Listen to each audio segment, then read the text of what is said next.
Isang magandang araw, Luzon, Visayas at Mindanao. Inihahandog ng Kagawaran ng Edukasyon sa pangunguna at pagsisikap ng Educational Technology Unit.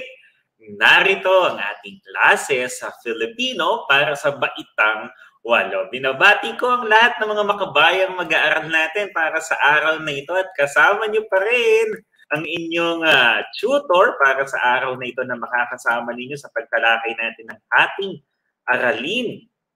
Para sa araw na ito, walang iba kundi si Tutor Ronel, ang inyong gurong makabayan sa wika at panitikan, at nawa ay handa na kayo para sa gagawin natin sa araw na ito dahil tayo ay nasa ika-6 na linggo na ng ikatlong quarter. Mga makabayan, parang kaunti na lang at matatapos na tayo, kaya paki-share na,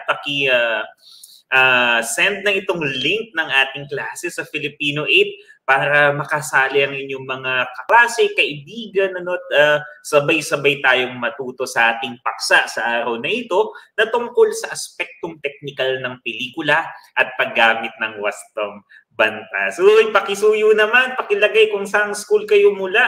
Ano ang inyong pangalan, ng inyong section, ganyan din ng inyong advisor o teacher sa Filipino para mabati naman kayo ni Tutor Ronel. Kaya naman kung handa na kayo, pwede bang pakipusuan naman yung live natin today? Pwede bang i-heart natin ito para makita ko kung ready na kayo?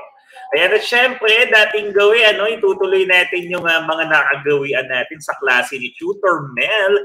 Meron tayong dagling bati. O nga pala, baka nagulat pala kayo bakit si Tutor Ronel ulit ang nasa harap ninyo ngayon. Ito ay dahil meron lamang mahalagang inaasikaso si Tutor Mel. Pero gayon pa man, itutuloy natin yung mga dating routine, yung dating laging ginagawa ni Tutor Mel, nang sa gayon ay masigurado natin na talagang interaktibo at masisiyahan ng lahat sa ating klase para sa araw na ito. Ayos ba yon? Ayos lang ba yon? Si Tutor Ronel muna ang kasama ninyo. Ayan, maraming salamat sa pagtugon. Dagling bati muna tayo. Batiin ko muna yung mga makabayang mag-aaral natin para sa hapon na ito. Binabati ko si Mary Crystal Ivory Lalogo mula sa, anong school ito? Godofredo Reyes Senior National High School. Ayan, teacher niya raw sa Filipino, si Ma'am Kailin Kait Maika Sumayo Villarta. Hello po sa inyo. Ayan, magandang hapon din kay Francine Petalio mula sa Godofredo Reyes Senior National High School. Nako, SDO Camarines Sur. Talagang parang required manood sa klase niya. Kaya binabati din natin si Ma'am Kailin Villarta. Napakahusay at nagagalak po kami makasama kayo ngayong hapon na ito. Sige nga, tignan ko pa sino pang nandito. Ito, good afternoon daw, watching from Caloocan High School. Hello sa mga taga-Calhigh. At nga pala, live na live tayo ngayon. Actually, kasalukuyang nasa Caloocan National Science and Technology High School. Dahil mga eskwelahan ngayon ay unti-unti nang naghahanda, para sa pagbabalik ng ating klase sa nalalapit na mga face-to-face setup sa iba't ibang paaralan. Kaya kita niyo naman yung medyo iba yung background natin ngayon dahil nasa faculty room. Ako na Caloocan National Science and Technology High School, nasa school si Tutor Ronel. Na-excite na ba kayong bumalik sa inyong mga paaralan? Kasi ako ay sabik na muling makita ang ating mga mag-aaral. Siguro huling tatlo na babatiin natin para sa araw na ito. Ayan, si Eliza Flores, parang nabati ko na siya. Sino pa ba? Yan, binabati natin. Ang dami bumabati. Ayan, si Eldrin Implica, good afternoon daw mula sa 93A, grade 9. Grade 9 ka ba? Watching from Calhigh. Hello sa'yo. Ayan, dami nanonood sa atin. At siguro huling dalawa, Princess Mendoza Casilaw, magandang araw po Tutor Ronel. Hello! Ayan, Princess Casilaw ng 8 Rose na nunood mula sa Camarines Sur. Ayan, napakalayo. Parang talagang pinaghandaan talaga na makadalo sa ating class ngayon. Maraming salamat. Ito medyo malayo din. Kathleya Soriano, good afternoon po, watching from Ingod Ramon na Integrated School, ang Adanan West District, SDO Isabela. Hello po sa mga taga-SDO Isabela na nakatutok sa ating live session para sa araw na ito. At sa lahat po na nagko-comment, pasensya na. Hindi ko na po kayo mabati lahat, pero sa lahat ng mga mag-aaral, mga kaibigan, mga guro, mga magulang na nakatutok sa ating klase ngayong araw, welcome po At maraming salamat po sa inyong pagdalo. Ayan. O, syempre, nagsa-celebrate pa rin tayo ng Women's Month. Kaya binabati po natin ang kababaihan ng ligayang pandaigdigang buwan ng kababaihan sa inyong lahat. At kung napanood po ninyo yung huli kong episode ng Bayani Chronicles, ay binigyan natin ng malalim na pagpapaliwanag yung pinag-ugatan ng Women's Month na pwede nating ihalaw at gawing inspirasyon sa ating buhay-buhay. Pwede niyo pong balikan yan, yung replay ng episode po natin nung nakaraang Sabado sa Bayani Chronicles kung kayo ay nakapanood. Next episode, manood din kayo sa darating na Sabado. Ayan, syempre bibigyan pagkilala din natin yung ating makabayang guro nung nagdaang session natin, nagdaang episode natin.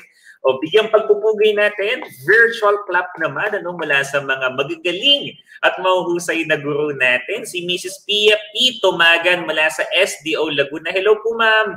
Ayan, kay Miss Kailin Villarta. Ito pala si Ma'am Villarta, napaka-active sa pagpapadalo ng kanyang mga mag-aral mula sa SDO Camsur. Hello po. Ayan, si Mrs. Marcelina Corporal mula naman sa SDO Camsur. Ayan, napaka-mausay na guro. Binabati ko po kayo at kayo po ang makabayang guro of the week po natin. At syempre, para sa hashtag Team Replay, hindi rin natin papalampasin mula sa SDO Caloocan, si Mrs. Amelita Lauriaga. Hello po, ma'am. Maraming salamat po sa pagsuporta sa ating itulay. Mrs. Jenny Santos mula sa SDO Manila at si Mrs. Gina Beth Gadin mula naman sa SDO Caloocan. Kahit team replay talaga nire-recognize natin. Kaya yung sa mga iba na hindi nakakahabol sa live, okay lang, mag-comment pa rin kayo, sumagot pa rin kayo, kahit sa team replay kayo nanonood. Muli, pagpupugay po sa mga makabayang guro po natin na langit laging nagpapalhok ng mga mag-aaral sa ating mga sesyon. So, syempre, paparangalan din natin yung mga makabayang mag-aaral. Kutis of the week natin, makabayang mag-aaral para sa Filipino 8. Mabuhay ka, Eliza Flores, Dan Rebsauro, at Angel Lindaya. Pagpupugay at congratulations, binabati ko kayo sa inyong mahusay na pakikilahok. Next week kaya, sino ang magiging mga cuties of the week natin? Siguraduhin mag-comment at sumali sa mga activities natin para malay nyo, kayo na yung susunod na cuties of the week. Ngayon naman dumako na tayo sa pag-aaralan natin. Ito ay hango sa ikatlong quarter, ika-6 na linggo na hiniram nating module mula sa SDO Caloocan City. Kaya maraming salamat po sa SDO Caloocan sa pagpapahiram po ng module na ginagamit po natin sa bawat sesyon. Inaasahan sa iyo ang mga sumusunod sa pagtatapos ng sesyon na ito. Una, nabibigyang kahulugan ng mga salitang ginagamit sa mundo ng pelikula. Yan saya, pelikula yung topic natin ngayong araw. Sunod, nagagamit ang kausayang gramatikal, tulad ng tamang bandas, baybay, magkakaugnay na pangusap, talata sa pagsulat ng isang suring pelikula. Tingnan nga natin kung magagamit natin yan, pero nakasasabik ang paksa natin ngayong araw dahil ito pala ay tungkol sa pelikula. Kaya naman bago tayo magpatuloy ay may magbalik-aral muna tayo. May kinalaman sa huli nating paksa, may kinalaman sa suring pelikula, masusing pagre-review. Ito yung aspect, ito yung technical na aspekto ng pelikula kapag kayo ay susulat ng suring pelikula. O tandaan niyo pa ba kung ano yung mga aspektong technical na ito na pwede niyong bigyang toon kung magsusulat kayo ng suring pelikula? Sige nga, kung tanda pa, sagutan nga natin o gawin nga natin itong balik-aral na pinamagatan nating hularawan. Simple lang ang panutan ng gawain ito. Kinakailangan nyo lamang gawin ay hulaan kung anong pamagat ng pelikulang tinatampok sa screen. Pagkatapos, tukuyin nyo kung anong pangunahing punto o yung aspektong technical na napag-aralan natin nung nagdaang sesyon, yung binibigyang evaluasyon ng pagsusuring babasahin natin. Okay ba yun? So, ulitin ko, madali lang. Hulaan nyo yung title o pamagat ng pelikula, tapos sasabihin ninyo ano yung binibigyang tuon o diin ng evaluasyon o ng suring pelikula may kinalaman sa iba't ibang aspektong teknikal na tinalakay natin nung nagdaang sesyon. Kung talagang handa na, sige nga, dumako na tayo sa unang bilang. Ilagay sa comment section ang inyong mga sagot at huwag kalimutan lagyan ng number para hindi nakakalito. Unang bilang. Ano kaya yan? Ano pa yung nasa screen? Familiar ba kayo dyan? Sige nga. O parang medyo nakakatakot yung nasa screen. O medyo bibilisan ni Tutor Rodel kasi medyo maaba itong aralin natin. Kaya medyo i-reveal na natin. Pero alam ko naman na nagta-type na kayo ngayon Sa oras na sabihin ko yung sagot, malamang makikita ko na dito sa comment section. So ito ay, charan! Shake, Rattle, and Roll. Ay, napanood niyo na ba yan? Marami ng ano yan, ha? Di ba? Marami ng sequel. Ayun, sabi ni Andre Gumabon, Shake, hindi, pali ako ng pindot. Shake, Rattle, and Roll 3. Ang galing ni Andre, Gumabon. O, hello sa'yo. Mahusay, mahusay. Tama. O, ito naman, anong binibigyan poon ng aspektong teknikal ng suring pelikula nasa pahayag na ito? Sinasabi, nakapupukaw ito ng interes dahil binibigyang pahiwatig nito na mayroong 3 kwento ang kabuuan ng pelikula. Aabangan din ng patinding antas ng katatakutan sa bawat salita. So sinasabi, yung Shake, Rattle at Roll, parang interesting, di ba? Kasi parang 3, tapos di ba 3 din yung kwento, tapos di ba parang patindi ng patindi. So anong aspektong technical ang binibigyang tuon sa bilang na ito? Sige nga, pakilagay nga sa comment section ng sagot. Bibigyan ko kayo ng 5 segundo. Natatandaan pa ba ito? Ayan, daming sumasagot, Shake, Rattle, and Roll. O, si Kana, yan. Si Bezalel, ganda ng pangalan. Si Angel Forte, sa tama. Ayan. O, ano naman ang binibigyan tuon nung pahayag na bahagi ng suring technical na ito? Ito ay pamagat. Very good, mahusay. O, sige nga, dako tayo sa susunod na bilang. Ito kaya, anong pelikula kaya ito? Sige nga, pamilyar ba kayo kung anong pelikula yan? Parang may nakikita tayong imahe ng lalaki, tapos parang may hawak siya, parang may hawak siyang espada. O, tungkol saan kaya ito pelikula na ito? O, ayan, para sa number 1, tama si Marniel Kyle Lustre Ramos. Sabi niya, pamagat. Medyo parang nahuhuli lang sa akin yung inyong mga sagot, pero nakikita ko kung sino yung mga tama. O, ito, may mga sumagot na yan. Number 2 daw ay Panday. Sabi ni Kathleya, Panday. Sabi ni Canabiso, Panday. Sabi ni Riley, Panday. Ang Panday nga ba yan? Ang Panday. Very good. At pinagbidahan ni Fernando Poe Jr. na nagkaroon din ng another version kay Bong Revilla. Tungkol ito sa isang storya ng isang humahabang espada para talunin ang mga kaaway tulad ni Lizardo. Yung isa sa mga sikat na kontrabida sa pelikula. O ngayon, ano ang binibigyan tuon ng suring pelikula na ito? Sinasabi, mahusay ang naging pagganap ni Fernando Poe Jr. lalo na sa bahaging maaksyon. Napatunayan din ng karakter ang bigat ng ipinaglalaban nitong layunin hanggang sa wakas ng pelikula. O ano ang binibigyang tuon ng suring pelikula na ito? May kinalaman sa pelikulang Ang Panday. Ano ba yung aspektong technical na binibigyan din dito? Sige nga. Sige nga. Ayan, nakakita na ako ng tamang sagot. Ito ay tauhan. Sumagot ng tama sila Harvey Santiago. Sino pa yan? Si Aliyah, Jaime, Ashanti, Diego. Si Marniel, tama rin. Ayan, si Andre, tama din. Si Kana, tama rin. Si Aliyah, tama rin. Very good. Ayan. O, konting paglilinaw, parang kailangan palang iwasto ni Tutor Ronel. Ang paksa pala na ito ay mga elemento ng suring pelikula. Yung aspektong technical pala, yung pag-uusapan natin ngayong araw. Kasi nagtataka ko bakit tauhan, aspektong technical yung sinasabi ko. Ang binabanggit pala natin dito, pag-gusto ay ang mga elemento na pwede nating bigyang tuon kapag susulat tayo ng suring pelikula. Itong susunod, ano kaya ito? Familiar ba kayo dyan? Sige nga. Anong pelikula ba yan? Parang may 2 tao, tapos may magkaharap sila. Ano kaya ang ginagawa? Parang nasa loob sila ng isang lugar. Diba? Anong mapapansin niyo sa larawan na ito? Ayan, ang bilis ni, sino ito? Bezalel. Ang ganda ng pangalan niya. Bezalel Hairokati. Sabi niya, Titanic. Yung iba baka hindi pa pamilyar. Kasi bukod sa luma na yung pelikulang Titanic, ito ay isang pelikula galing sa ibang bansa. Ayan, nakuha niyo ba? Dami pala nakakuha ng tamang sagot. Angel Fortes. Ayan, bilis. Si Janelle, si Bea. Ayan, ang dami nakasagot. Natutuwa ako. Alam niyo yung Titanic, kahit mga medyo bata pa kayo. Hindi ko alam kung napanood niyo na ba ito. Pero nakagagalak na alam pa ninyo yung pelikulang Titanic. O ano naman ngayon ang binibigyang taon ng suring pelikula may kinalaman sa pahayag na ito? Pakinggan natin. Naging epektibo ang masining na paggamit ng naratibo ng kasalukuyan tungo sa nakaraan upang mailahad ang pag-ibigan ni na Rose at Jack. Makapanindig balahibo rin ang daloy ng mga pangyayari sa tagpo ng trahedya. O ano kaya ang binibigyan toon? Sa pagsusuri na ito, may kinalaman sa pelikulang Titanic. Pakilagay naman sa comment section natin. Sige nga, bakit yung sumasagot tayo ng ang panday? Parang kanina pa yung ang panday. Ayan, ayan, oh. Sige nga, ano kaya ang binibigyang tuon sa suring pelikula may kinalaman sa pahayag na ito? Iba-iba yung sagot ninyo. May sumagot ng tema, may sumagot ng tagpuan, may sumagot ng, ano pa ito?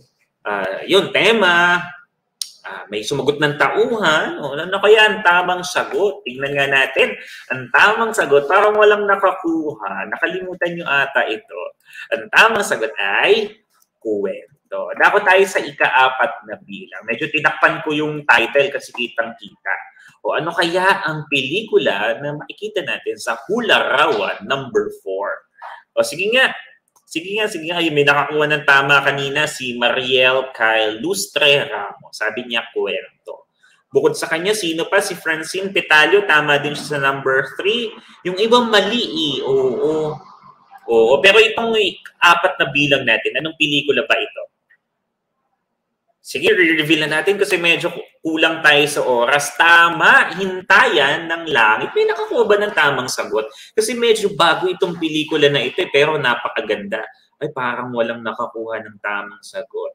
Sana may humabol, wala ako nakikita. Pero ito ay sa panulat ni Juan Miguel Severo, isang spoken word poetry artist na nagsusulat din ng mga ganitong akda na kung napanood ninyo, talaga namang mapapabilib kayo sa kwento. Ito yung suring pelikula na isinulat. Ano kaya ang binibigyang tuon ng evaluasyon na ito? Pakinggan natin. Tagos sa puso ang pagpapakita ng wagas na pag-ibig sa kabila ng edad at mga pangyayari sa nakaraan. Tunay na mapapatanong ka sa kung ano ang mangyayari sa atin pagtawid sa kabilang buhay. Kasi parang ganun nga yung tema niya, no? May mga sumasagot na, sabi ni Tintin Javier Dangani, Hintayan ng Langit. Sino pa? Ayan, may mga nakakaalam din pala. Marian Eliza Mira, Hintayan ng Langit. Ayan. Ito, batiin ko lang ito kasi parang may mga bago tayo mga mag-aaral. Ayan, good afternoon daw, sabi ni Shane Justin Kim. Zerudo mula sa Labas Senior High School. Ayan, kasama si Ma'am Pia Tumagan. Hello po sa mga bago nating taga-subaybay sa ating live ngayong araw. Ayun, nakakuha na ng tamang sagot. Ang sagot ay tema. Wala na tayo sa huling bilang. Familiar ba kayo dyan? Parang kilala ko yung artista na yan, no? Parang crush natin yan, no? Oo, parang maraming may crush dyan. Si Piolo ba yan? Parang si Piolo Pascual nga, familiar ba kayo kung anong pelikula ang tinutukoy ng larawan na yan? Medyo bibilisan natin kasi kulang na sa oras si Tutor Ronel. Ang pelikulang yan ay, wala naman lumabas, pero yan ay pelikulang, anong pelikula yan? Starting Over Again. Tama ba? Sige nga, sagot nga kayo. Ayan, hello din kay Aliyah Alexa mula sa Caloocan High School. Ayan, ang daming bagong mga manonood natin. Oo nga, si Piolo Pascual nga yan. Pero ano nga pelikula, yung eksena na yan? Di ba yan yung Starting Over Again, yung kay Tony Gonzaga? Tapos yan yung sikat na linya na sinabi niya, yung ano nga ba yun? Yung parang nakalimutan ni Tutor Ronel. Pero ito yung suring pelikula na nais nating malaman ano yung binibigyan doon. Pakinggan natin. Tumatak ang bawat linyang sinambit ni Piolo Pascual. Mararamdaman mo ang galit at pagkadispeya sa bawat linya. Tila hinugot ang mga salitang ito sa totoong pangyayari. O ano yung binibigyan diin sa suring pelikula na ito? Sige nga. Sige nga. O parang naalala ko na yung sikat na linya. Parang ano ba yun? I deserve an explanation. I deserve a reason. Parang ganon, basta ganon. Ayan, very good mga makabayang mag-aaral natin. Sabi ni Kana Biso, dialogo. Sabi ni Kathleya, dialogo. Ayan, halos lahat tama yung sagot. Sabi ni Binis, Dialogo. Tingnan nga natin kung dialogo nga. Tama, dialogo. Ayan. Kaya binabati natin lahat ng mga makabayang mag-aaral para sa mga nakakuha ng 5 puntos. Pakilagay ilang points, ano ang nakuha ninyo, ilang puntos ang nakuha ninyo. Dahil alam kong handang-handa na kayo sa bagong aralin natin para sa araw na ito. May kinalaman sa, ito na nga, yung sinasabi ko kanina, aspektong teknikal ng pelikula. Pag-usapan natin yan. Binibigyang definisyon sa atin na ang pelikula ay isang audiovisual na sining na nagtatampok ng isang kwento na ni-record gamit ang camera. Ito daw ay serye ng mga larawang tila kumikilos na nagsisilbing optical na illusion sa mga manonood. O para di na kayo mahirapan, nilagyan ko na ng makakapal na titik yung mga susing salita may kinalaman sa definition natin ng pelikula. Una, audiovisual. Ibig sabihin, kapag ikaw ay kumukonsumo o nanonood ng pelikula, gumagana ang iyong paningin sa pamamagitan ng panonood at ang iyong pandinig gamit yung tunog na nagmumula doon sa pelikula. Sabi pa dyan, isa itong sining.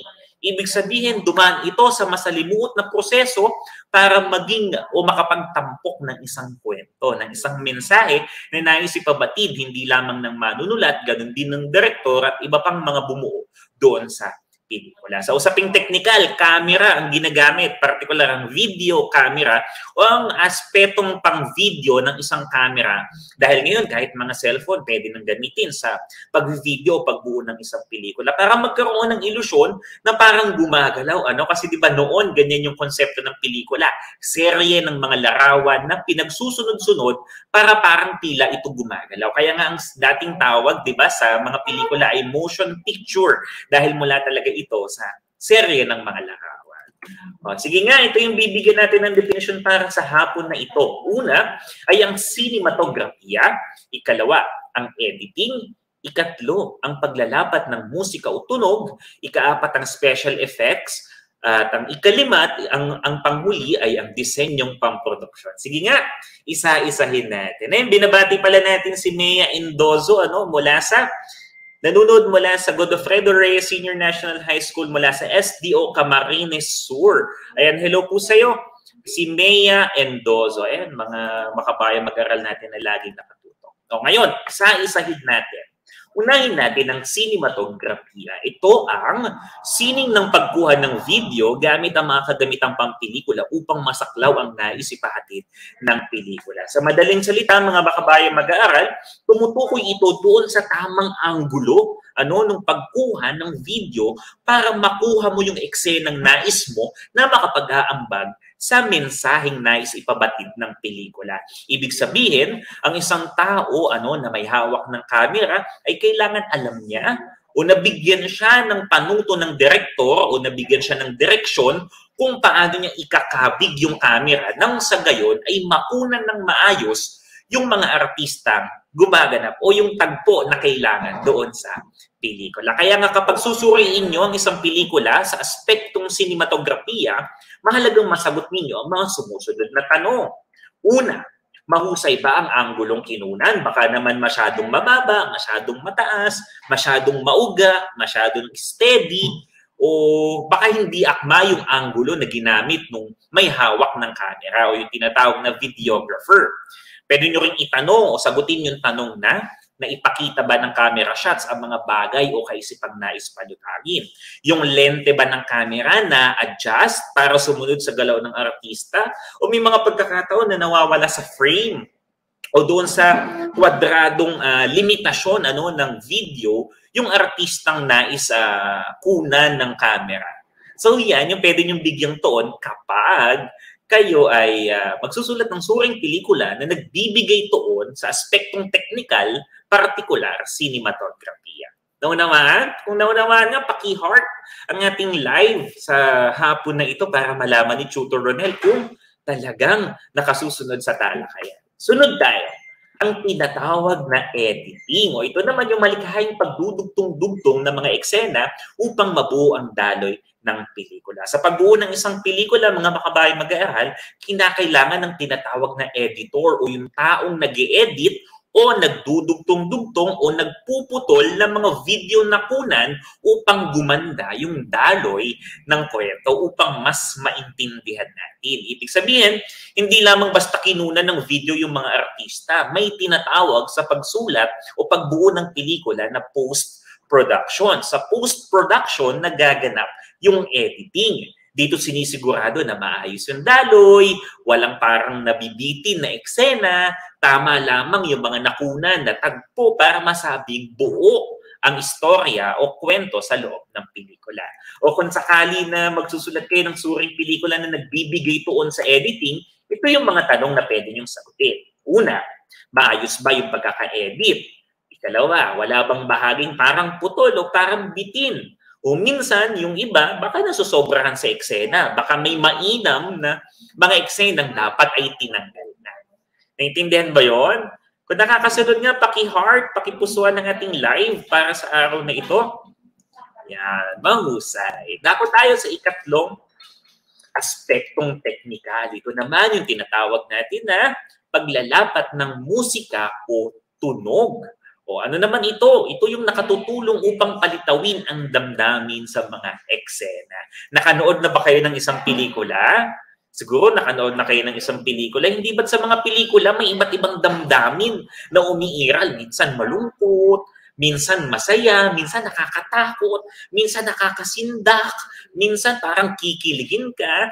Tanong, ano ang nakatutulong upang mas maramdaman mo ang mga damdamin na ito? Hindi ba't ang laking tulong kapag naglalapat ng musika doon sa pelikula o doon sa tagpo para mas maramdaman mo yung damdamin na nais palitawin sa pelikula? Halimbawa, kung medyo drama yung eksena sa pelikula, kumbaga iyakan, talagang medyo may matinding mga dialogo na nais paluhain ng mga manonood.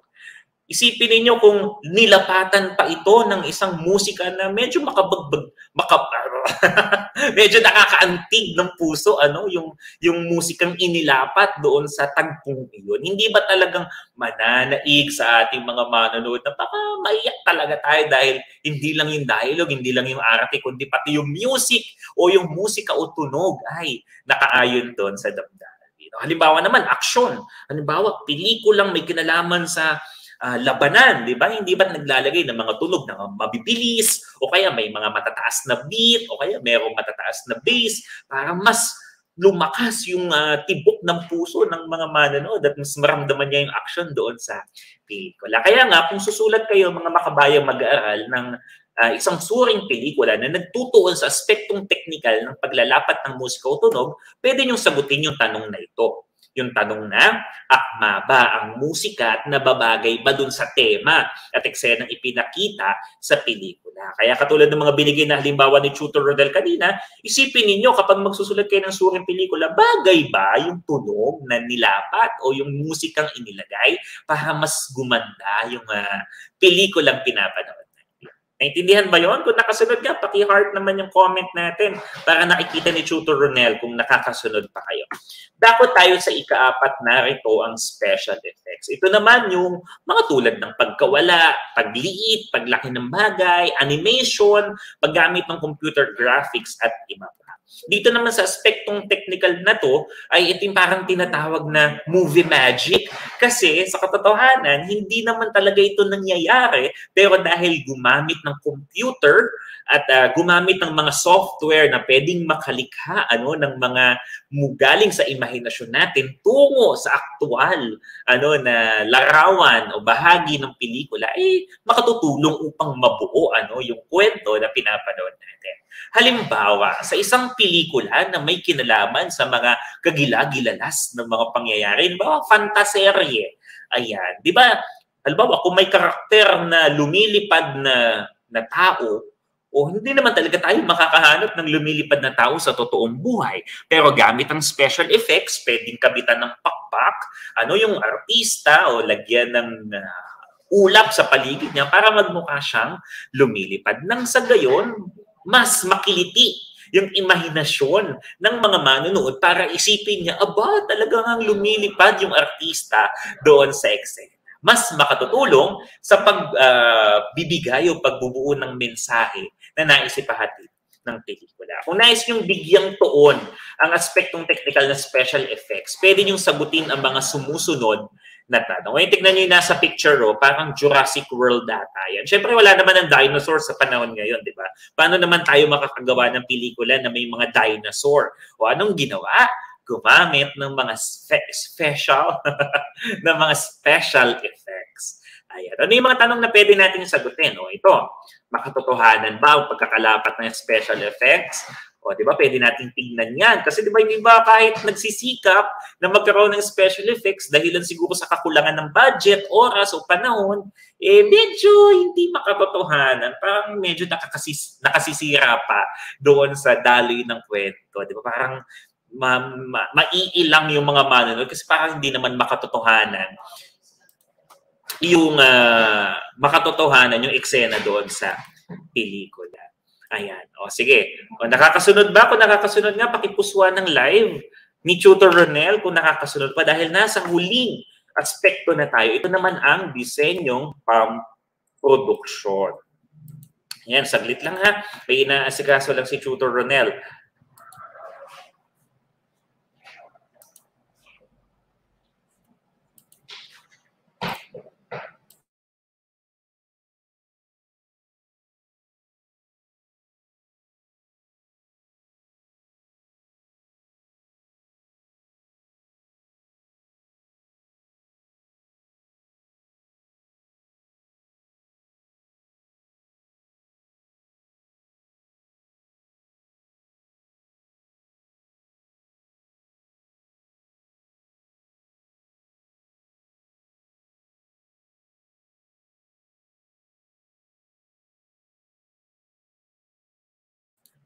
Ayan, pasensya na. Medyo may kinausap si Tutor Ronel ng saglit. Medyo patapos na rin naman tayo. Dito na tayo sa huling bilang. Ito yung disenyong pamproduksyon. Kabilang dito yung make-up, kasuotan ng mga artista, maging mga ilaw na ginawa para maging akma doon sa eksena. Di ba nandiyan yung mga props, di ba, para mas maging makatotohanan. Halimbawa, ang eksena nasa isang bilyaran, syempre may billiard table, may taco, may billiard ball. Halimbawa naman, nasa eskwelahan ng eksena, syempre may paaralan, may costume na school uniform, para mas maging kapani-paniwala yung eksena. Para, naalala nyo ba yan yung Mulawin, di ba? Napakatindi ng mga props at mga costume na ginamit sa pelikula at galing din sa palabas sa telebisyon na Mulawin, di ba? Yung mga pakpak nila, ano pangalan nga nun? Agila, sasabihin ko. Agilus. At si Aluwina, mga Mulawin at mga Ravenna, talaga namang nakabibilib nakabibilib ang ginawang disenyong pagproduksyon ng pelikula ito. Kaya pwede niyong sagutin yung mga tanong na ito kung sakaling bibigyang tuon ninyo yung aspektong teknikal ng disenyong pamproduksyon kung susulat kayo ng suring pelikula. Una, binigyang pansin ba ang detalye ng mga kagamitan? Sunod, makatotohanan ba yung paggamit ng mga props? Kapag nasagot ninyo ang mga tanong na ito, ibig sabihin, maaari nyo nang masabi na kayo ay nakabuo ng isang komprehensibo at mahusay na suring pelikula. Ayan. Sige. Ayan. Dako tayo sa susunod na bahagi ng ating gawain para sa araw na ito. Ito, tandaan, mahalaga rin na sa pagsulat ng isang suring pelikula ay gumamit tayo ng tamang bantas. Ano ba yung mga bantas na ito? Meron tuldok, kuwit, tutuldok, tuldok-kuwit, at paggamit ng mga tamang bantas tulad ng tandang pananong, tandang padamdam. Gayun din ang paggamit ng magkakaugnay na pangungusap. Ulitin ko, mahalaga na sa pagsulat natin ng suring pelikula ay gamitin natin medyo nadidistract si Tutor Ronel. Alright. Sige, gamitin natin ang tamang bantas sa pagsulat ng suring pelikula. Sige nga, susubukin ni Tutor Ronel kung talagang naunawaan ninyo ang aralin natin may kinalaman sa suring pelikula tungkol sa aspektong technical. Ito na pala yung dulo. Oo, medyo mahaba at medyo overtime na tayo. Sige. Naunawaan ba ang aralin natin para sa araw na ito? Sana naunawaan ha. Dahil sa susunod ay magkaaroon tayo ng gawain may kinalaman sa pagsulat ng suring pelikula. At huwag kakalimutan, hindi pwedeng matapos ang sesyon natin nang hindi natin nasasagot ang isang mahalagang tanong. Ang tanong na, bakit mahalaga? Tutor Ronel, bakit po ba pinag-aaralan pa natin itong suring pelikula? Bakit po bang mahalagang matutuhan po natin ito? Mga anak, sasagutin natin ito sa pamamagitan ng pagsagot sa tanong na, bakit ito mahalaga? Dating gawi tayo, sasagutin natin yan sa paraang patula. Kaya sabayan ninyo ako sa pagbasa. Sige nga, technical man kung aaralin, mahirap kung iisipin, mahalagang unawain, wika at kultura ay pagyamanin. Tandaan mga makabayan, mag-aaral ng pelikula ay isang anyo ng panitikan na dapat isabuhay natin dahil ito ay refleksyon ng ating kultura at mga pangyayari sa ating lipunan. Mainam na kayo bilang mga mag-aaral at nag-aaral ng wika at panitikan ay magkaroon ng aktibong pakikilahok at pakikisangkot upang pagyamanin at pagyabungin ang sining na ito, hindi lamang sa pakikibahagi sa panonood, kundi gayon din sa pakikibahagi sa pagsusuri nito upang mas magkaroon ng magandang synthesis na mabuo sa pagsulat pa ng maraming pelikula sa hinaharap. Patuloy nating tangkilikin, lalong-lalo na mga pelikulang Pinoy, ang mga pelikulang Pinoy dahil ito ay mahalaga sa pagpapataas ng ating kamalayan, may kinalaman sa ating kultura. Naway may natutuhan kayo sa araw na ito. Dito na tayo nagtatapos at huwag kalimutan na i-follow si Tutor Mel, lalo pat lagi siya ang nakakasama natin dito sa Filipino 8 at sana sa susunod na linggo ay kasama na natin si Tutor Mel. Makakasama niyo na ulit si Tutor Mel. Kaya i-follow niyo na siya sa kanyang official Facebook page, Tutor Mel, at pwede niyo rin i-follow si Tutor Ronel sa aking Facebook page na Ginoong Ronel Agoncillo. Siguro nakita o na sundan nyo naman na yan. At syempre subaybayan natin ang lahat ng programa ng Itulay mula alauna hanggang alas 4 ng hapon tuwing Miyerkules dito lang sa DepEd Itulay. Tuwing Sabado samahan nyo rin ako sa Bayani Chronicles kung saan pinag-uusapan naman natin ang kasaysayan at iba't ibang kasanayan sa pamumuno. Kaya sa pagtatapos ng ating sesyon para sa araw na ito, nais ko kayong pasalamatan sa pagsali at paglahok sa ating klase para sa araw na ito. Muli, ako si Ginoong Ronel, ang inyong gurong makabayan sa wika at panitikan na nagsasabing ang asignaturang Filipino ay hindi lang tungkol sa wika at panitikan. Tungkol din ito sa iyo bilang isang mahusay at produktibong mamamayan. Hanggang sa susunod nating pagkikita, paalam!